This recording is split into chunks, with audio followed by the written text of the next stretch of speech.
Assalamualaikum warahmatullahi wabarakatuh. Sahabat hikmah yang dirahmati Allah Subhanahu wa Ta'ala. Siapa nih yang setuju kalau makanan yang dimasak dengan cara dibakar pakai arang kayu pasti rasanya menjadi lebih nikmat? Pasti semua sepakat nih. Arang yang dibakar akan menghasilkan bara api panas serta menghasilkan kepulan asap dengan aroma khas yang tidak bisa didapatkan pada bahan bakar lainnya. Makanya tidak heran ya, meskipun zaman sudah semodern ini, masih banyak loh orang yang memilih arang kayu sebagai bahan bakar untuk memasak. Seperti membakar sate, aneka daging, bahkan sampai membuat roti bakar. Eksistensi kebutuhan arang kayu inilah yang hingga kini masih memberikan berkah rezeki bagi para pembuat arang kayu tradisional.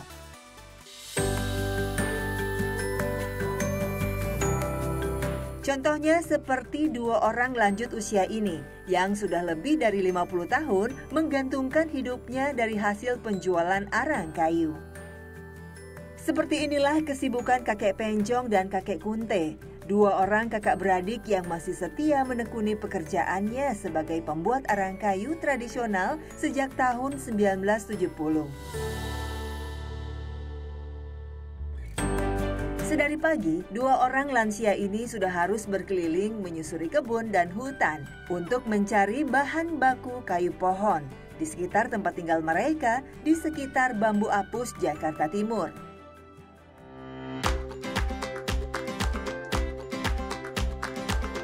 Tubuh renta kakek Kunte rupanya tak bisa dianggap remeh. Kakek berusia 82 tahun ini terlihat masih cukup kuat untuk memanjat sebuah pohon mangga yang cukup tinggi.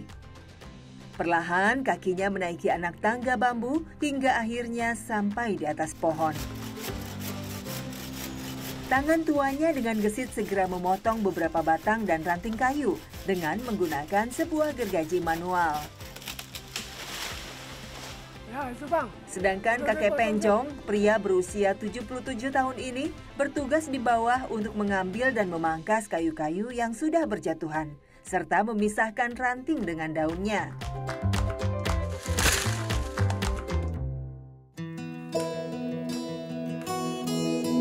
Jenis kayu yang dipilih untuk membuat arang pun tidak sembarangan.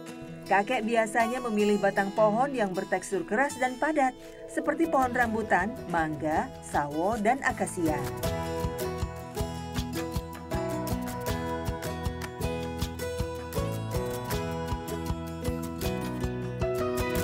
Setelah kayu yang diperoleh cukup banyak, mereka pun segera membawa pulang.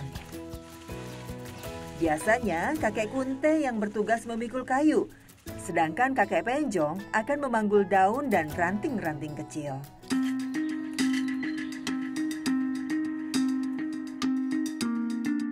Sebenarnya kakek Penjong dan kakek Kunte masih memiliki dua orang anak.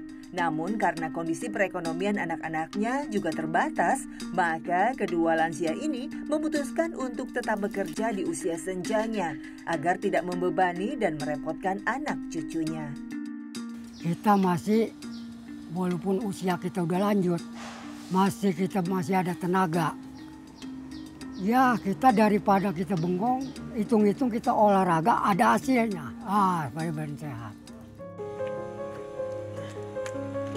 Ya karena memang saya kemampuan begitu, jadi apa yang saya bisa, apa yang saya mampu ya saya kerjain. Terus yang lain-lain kita nggak bisa kerja, lain-lain mah. Iya, dari kita menggunakan anak, memang anak juga susah. Jadi keadaan anak-anak lagi sakit.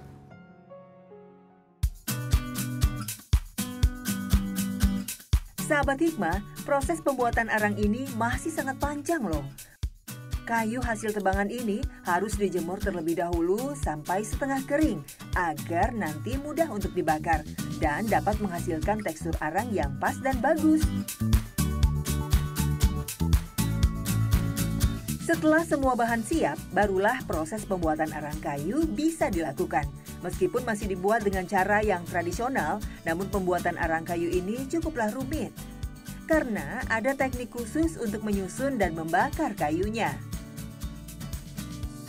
Kakek Kunte dan kakek Penjong terlebih dahulu harus menunggu tungku atau dapur pembakaran Caranya dengan menyusun beberapa balok kayu hingga menyisakan sebuah rongga kecil di bagian tengahnya sebagai tempat menyalanya api.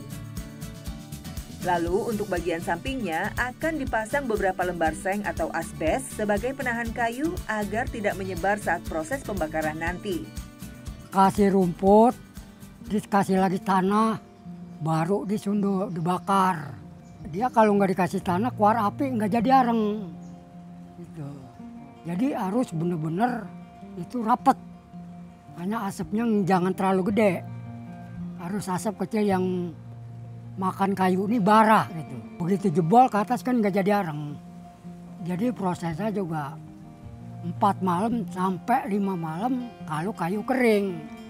Kalau keadaan basah itu keadaannya 5 malam bisa 7 malam. Sebelum dibakar, tumpukan kayu-kayu ini harus ditimbun dulu dengan dedaunan dan juga tanah pasir yang berfungsi sebagai sekam agar proses pembakaran bisa merata ke seluruh bagian kayu.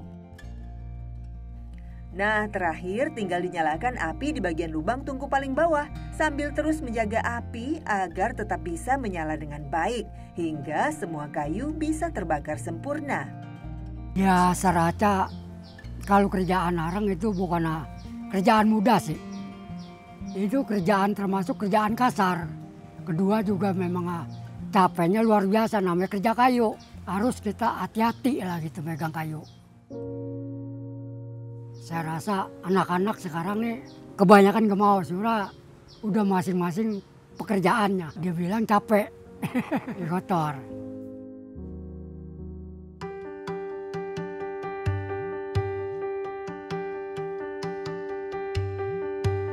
Setelah menunggu sekitar 3 hari dan tungku pembakaran sudah pasti dingin, kedua kakek ini pun dengan semangat segera membongkar tungku perapiannya untuk mengambil arang kayu yang sudah jadi, lalu mengemasnya ke dalam beberapa karung.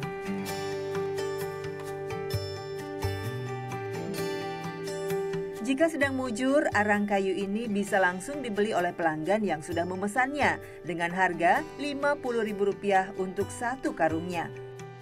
Tentu sebuah penghasilan yang jauh dari kata cukup, bahkan tidak sebanding dengan sulitnya perjuangan untuk membuat arang ini.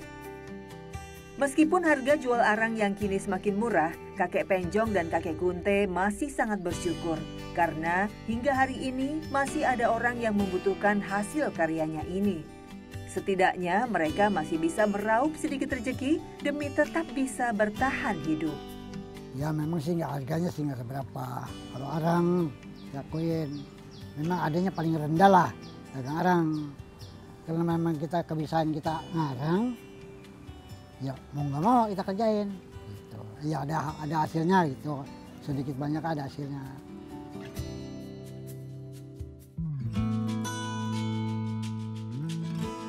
Sahabat Hikmah, arang kayu adalah satu dari sekian banyak hasil karya warisan leluhur kita yang masih eksis keberadaannya hingga sekarang.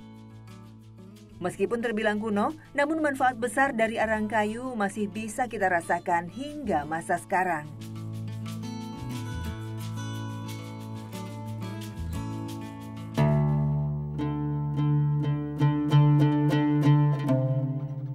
Assalamualaikum warahmatullahi wabarakatuh. Sahabat hikmah yang dimuliakan Allah Subhanahu wa taala. Zaman berubah, musim berganti. Kemajuan terus berlanjut sampai nanti hari kiamat. Tetapi ada nilai-nilai yang tidak berubah dalam kehidupan. Apa yang dibawa oleh Nabi sallallahu alaihi wasallam yang dicontohkan menjadi teladan bagi seluruh umatnya 1500 tahun yang lalu tetap banyak yang relevan untuk hari ini. Contohnya dalam urusan olahraga ada olahraga memanah. Nabi Shallallahu Alaihi Wasallam sangat menganjurkan dan beliau juga ahli di bidang itu. Dalam memanah misalnya dia bukan hanya tentang kekuatan otot, bagaimana keseimbangan tubuh juga diperhatikan. Ketika seseorang menarik busur panahnya, dia harus memperhatikan posisi tangan, posisi kaki, bahkan postur tubuhnya secara umum. Semakin tepat posisi dan koordinasi antar anggota-anggota tubuh, maka semakin kecil pula peluang untuk meleset dalam memanah. Tetapi bagaimana kesabaran, ketekunan, dan latihan untuk terus fokus kepada target yang ingin dia capai adalah di antara faktor penting untuk menjaga kesehatan mental.